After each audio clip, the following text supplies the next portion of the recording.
The city was buzzing with the evening rush.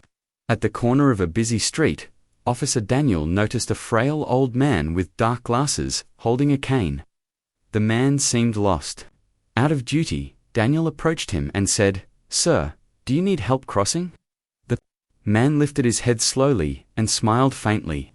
His voice was calm but carried weight. "Officer, I may be blind to the world's colors, but I see what many cannot."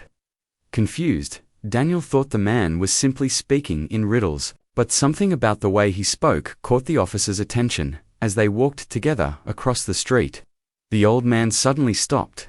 His grip on Daniel's arm tightened.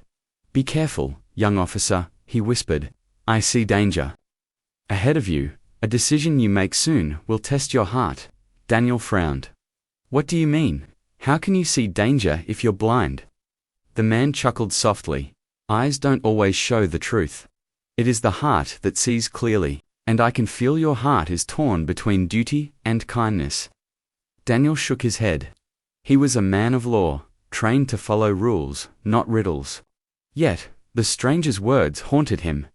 The very next day, Daniel and his partner were on patrol. They spotted a teenager running from a store with bread stuffed in his shirt. His partner drew his gun, shouting, "Freeze, drop it now." Daniel's instincts kicked in, but then he saw the boy's face, thin, pale eyes filled with desperation, not malice. Behind the boy, a crying younger sister tugged at his torn shirt. They weren't thieves for greed, they were starving. His partner was ready to arrest, but Daniel remembered the blind man's words. "A decision will test your heart."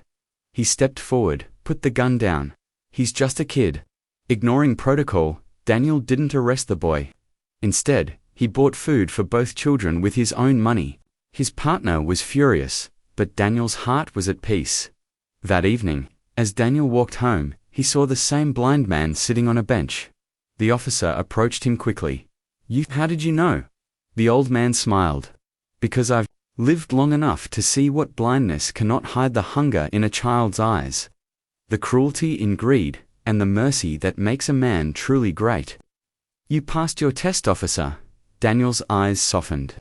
For the first time, he understood. True sight had nothing to do with eyes, but with compassion. The blind man rose slowly, tapping his cane, and whispered as he walked away, "Remember, the world is full of people who can see, yet remain blind." Moral of the story: real vision comes from the heart. Compassion reveals truths that the eyes alone cannot. If you enjoyed this story, drop a like, share your thoughts in the comments, and spread it to friends. Don't forget to like, comment, share, and subscribe to ZBoss for more powerful stories.